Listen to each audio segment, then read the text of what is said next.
Cristo e a Igreja. Precisamos pensar em Cristo em termos elogiosos. Irmãos, é adequado que vocês pensem em Cristo como pensam em Deus, como juiz dos vivos e dos mortos. E não nos convém pensar levianamente em nossa salvação. Se pensamos pouco nele, também esperaremos obter senão pouco dele. E aqueles de nós que ouvem falar negligentemente destas coisas, como se fossem de pequena monta, pecam, não sabendo de onde fomos chamados, por quem e para que lugar e o quanto Jesus Cristo se submeteu para sofrer por nossa causa. Que retorno lhe daremos, ou que fruto será digno do que ele nos deu? Pois quão grandes são os benefícios que lhe devemos. Ele nos tem dado luz graciosamente. Como Pai, ele nos chamou de filho. Ele nos salvou quando estávamos prestes a perecer. Que louvor lhe ofereceremos, ou que lhe daremos pelas coisas que recebemos? Éramos deficientes no entendimento, adorando pedras, madeira, ouro, prata e metal, trabalho das mãos de homens, e nossa vida era nada mais que morte. Envolvidos em cegueira e com tais trevas diante dos olhos, recebemos visão e por sua vontade pusemos de lado aquela nuvem em que estávamos envolvidos. Ele teve compaixão de nós e misericordiosamente nos salvou, observando os muitos erros nos quais estávamos emaranhados, bem como a destruição a qual estávamos expostos e da qual não tínhamos esperança de salvação, exceto a que nos deu. Ele nos chamou quando ainda existíamos e nos quis para que do nada alcançássemos uma existência real. A verdadeira confissão de Cristo. Vamos não só chamá-lo Senhor, por isso não nos salvará. Ele disse: nem todo o que me diz Senhor, Senhor será salvo, mas aquele que pratica a justiça. Portanto, irmãos, vamos confessá-lo por nossas obras, amando-nos uns aos outros, não cometendo adultério, não falando mal uns dos outros ou apreciando a inveja, mas sendo moderados, compassivos e bons. Também devemos partilhar o que temos uns com os outros e não sermos avarentos. Mediante tais obras vamos confessá-lo e não por aquelas obras que ao contrário não glorificam. E não é adequado que temamos aos homens, mas antes a Deus. Por isso, se fizermos tais coisas más, o Senhor diz: ainda que vós estivesseis reunidos comigo em meu próprio seio, contudo, se vós não guardasseis os meus mandamentos, eu vos lançaria fora e vos diria: apartai-vos de mim, não sei de onde sois, vós obreiros da iniquidade. Este mundo deve ser menosprezado. Portanto, irmãos, deixando de boa vontade nossa peregrinação nesse presente mundo, façamos a vontade daquele que nos chamou e não temamos nos apartar deste mundo. O Senhor disse: vós sereis como cordeiros no meio de lobos. E Pedro respondeu e lhe disse: e se os lobos despedaçarem os cordeiros? Jesus disse a Pedro: os cordeiros, depois que estão mortos, não têm motivo para temer os lobos. E do mesmo modo, não temeis aquele que vos matam, e nem podem fazer mais nada convosco. Mas temei aquele que, depois que vós estáis mortos, tem poder sobre a alma e o corpo para lançá-los no fogo do inferno. E considerem, irmãos, que a peregrinação na carne neste mundo é breve e passageira, mas a promessa de Cristo é grande e maravilhosa, até o restante do reino por vir e da vida eterna.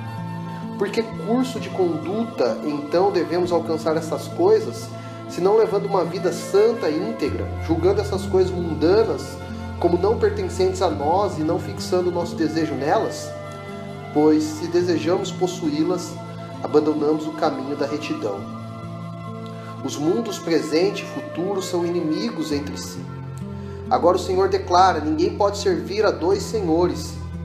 Se desejamos então servir a Deus e a Mamon, não nos será proveitoso. Pois que aproveitaria o homem ganhar todo o mundo e perder a sua alma? Este mundo e o seguinte são dois inimigos. Um instiga ao adultério e à corrupção, à avareza e ao engano. O outro diz adeus a essas coisas. Não podemos ser amigos de ambos, e nos cabe, ao renunciar um, nos assegurar do outro. Consideremos que é melhor odiar as coisas presentes, visto que são insignificantes, transitórias e corruptíveis, e amar as que estão por vir como sendo boas e incorruptíveis. Se fizermos a vontade de Cristo, encontraremos descanso. Caso contrário, nada nos livrará do castigo eterno. Se desobedecermos aos seus mandamentos, assim também diz a Escritura em Ezequiel: ainda que Noé, Daniel e Jó estivessem no meio dela, vivo eu, diz o Senhor Jeová, que nem filho nem filha eles livrariam. Ezequiel 14:20. Se homens tão eminentemente justos são incapazes por justiça de livrar os próprios filhos, como podemos esperar entrar na residência real de Deus, a menos que mantenhamos nosso batismo santo e imaculado? Ou quem será nosso defensor, a não ser que sejamos achados possuidores de obras de santidade e justiça? Temos de nos esforçar para sermos coroados. Portanto, meus irmãos, lutemos com todo o empenho, sabendo que em nosso caso a disputa está bem à mão e que muitos empreendem longas viagens para lutar por uma recompensa corruptível. Contudo, nem todos são coroados, mas só aqueles que laboram duramente e se esforçam gloriosamente. Esforcemo-nos, então, de modo que sejamos coroados. Corramos o caminho reto da corrida que é incorruptível e nos empenhemos para que sejamos coroados. Temos de nos lembrar de que aquele que se esforça na competição corruptível, se for descoberto que agiu incorretamente, é preso e açoitado, e seu nome retirado de todos os registros. O que vocês acham disso? Acerca daqueles que não preservam o selo irrompível, a Escritura diz: o seu verme nunca morrerá, nem o seu fogo se apagará, e serão um horror para toda a carne.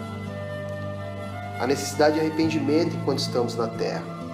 Durante o tempo que estamos na terra, pratiquemos o arrependimento, porque somos como barro nas mãos do artífice. Se o oleiro faz um vaso e este fica torcido ou se quebra em suas mãos, ele o molda de novo. Mas se antes disso ele o lançou na fornalha, ele já não pode mais ajudá-lo. Assim, enquanto estamos neste mundo, arrependamo-nos de todo o coração das más ações que fizemos na carne, para que sejamos salvos pelo Senhor, enquanto ainda temos oportunidade de arrependimento. Depois que deixarmos o mundo, o poder de confessar ou arrepender-se já não nos pertencerá. Portanto, irmãos, ao fazermos a vontade do Pai, ao conservarmos a carne santa e ao observarmos os mandamentos do Senhor, obteremos a vida eterna. O Senhor diz no Evangelho: se vós não guardastes o que era pequeno, quem vos entregará o que é grande? Pois eu vos digo que aquele que é fiel no mínimo também é fiel no muito. É isto que ele quer dizer: mantende a carne santa e o selo livre de contaminação, para que recebais a vida eterna. Seremos julgados na carne. E que ninguém diga que esta mesma carne não será julgada, nem ressuscitará. Considerem em que estado vocês foram salvos. Em que estado receberam a visão, se não foi quando estavam nesta carne? Temos de preservar a carne como templo de Deus. Assim como vocês foram chamados na carne, assim também serão julgados na carne. Assim como Cristo, o Senhor, que nos salvou, embora fosse primeiramente Espírito, tornou-se carne, desse modo nos chamou, assim também receberemos a recompensa nesta carne. Amemo-nos uns aos outros, para que todos alcancemos o reino de Deus. Enquanto temos oportunidade de sermos curados, rendamo-nos a Deus que nos ouve e lhe retribuamos. De que forma? Através do arrependimento de corações sinceros.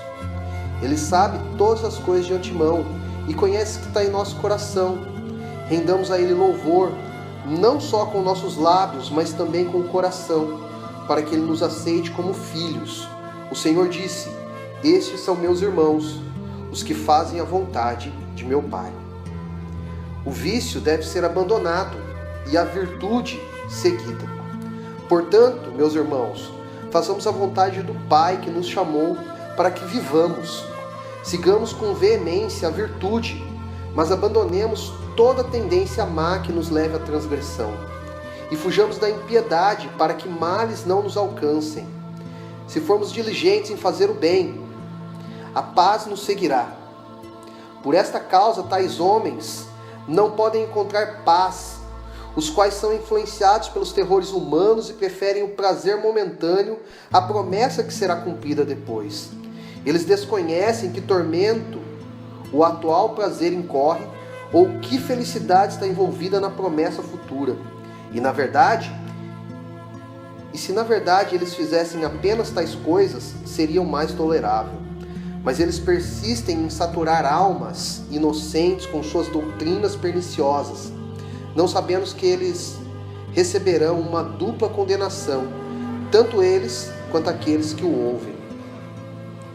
Devemos servir a Deus confiando nas suas promessas. Sirvamos a Deus com o coração puro e seremos justos, mas se não o servimos, porque não cremos nas suas promessas, seremos miseráveis. A palavra profética também declara: miseráveis são aqueles de mente dupla e que duvidam em seu coração, dizendo: todas essas coisas ouvimos falar até nos dias de nossos pais, mas embora esperemos dia a dia, não vimos nenhuma delas se realizar. Tolos, comparai-vos a uma árvore, por exemplo a videira. Em primeiro lugar, vêm as folhas, então o broto aparece, depois a uva verde, em seguida o fruto completo.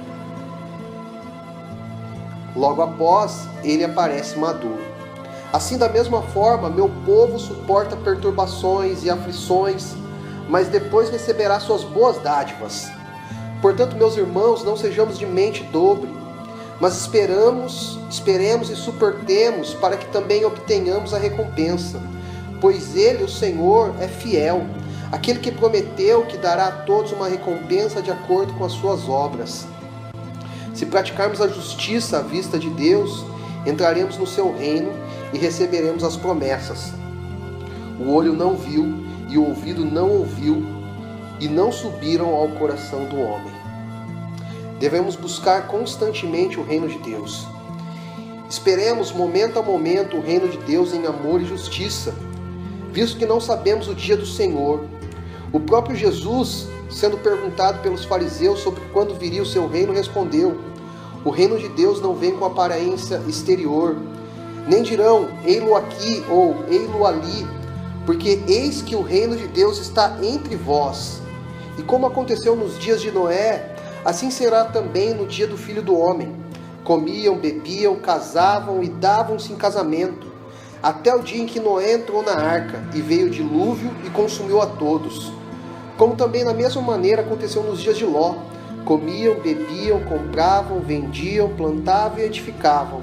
Mas no dia em que Ló saiu de Sodoma, choveu do céu fogo e enxofre, consumindo a todos. Assim será no dia em que o Filho do Homem se há de manifestar. A igreja viva é o corpo de Cristo.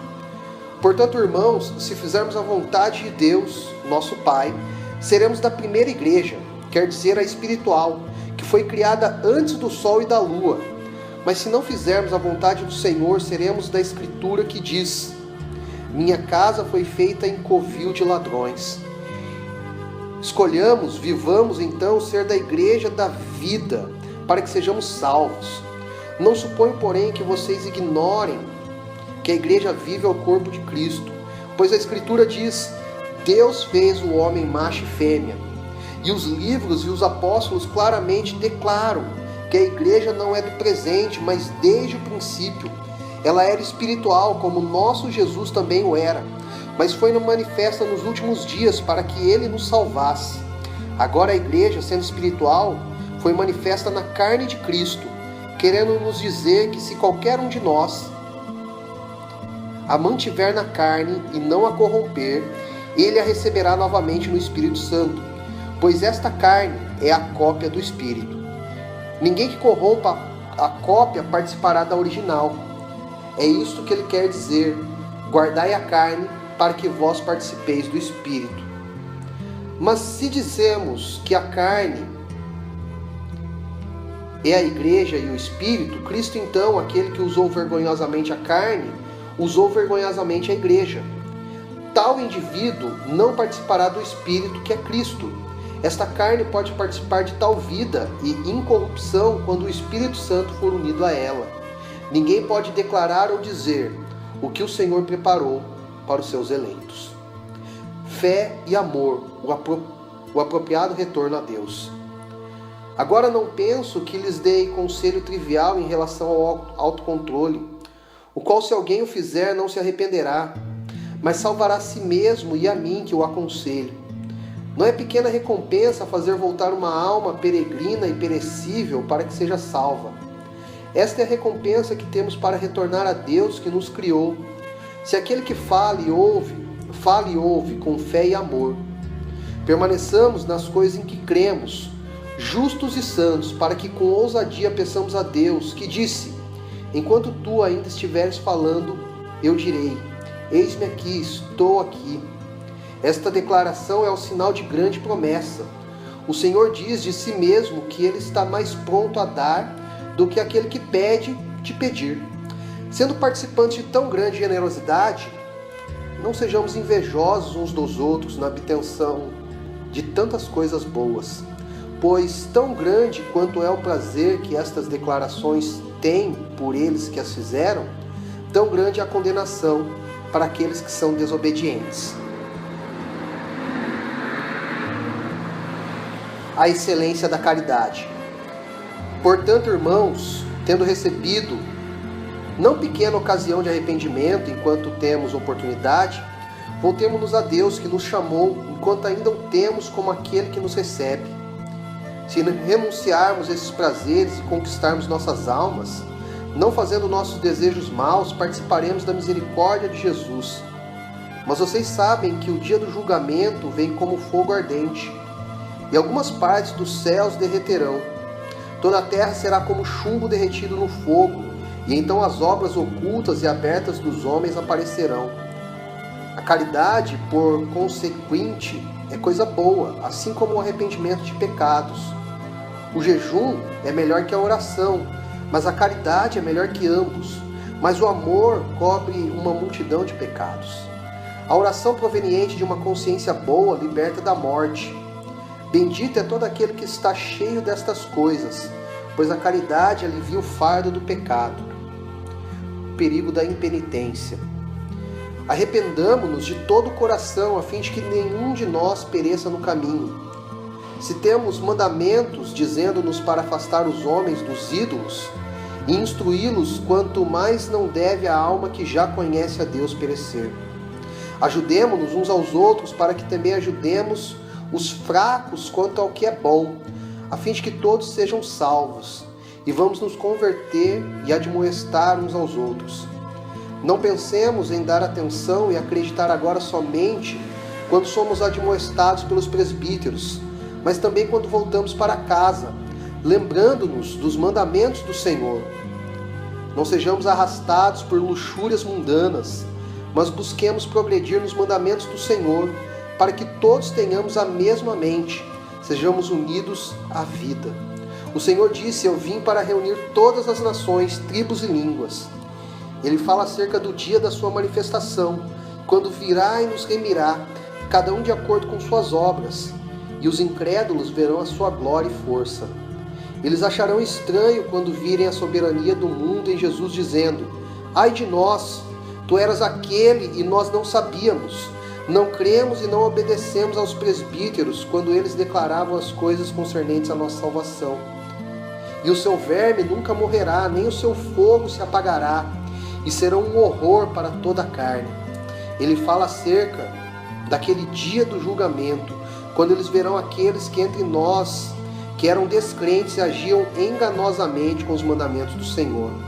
Mas quando os justos que fizeram o bem, suportaram tormentos e odiaram os prazeres da alma, virem aqueles que se desviaram e negaram a Jesus mediante palavras ou ações, o quanto eles são castigados com tormento atrozes num fogo inextinguível, darão glória a Deus, dizendo: haverá esperança para aquele que de todo o coração serviu a Deus.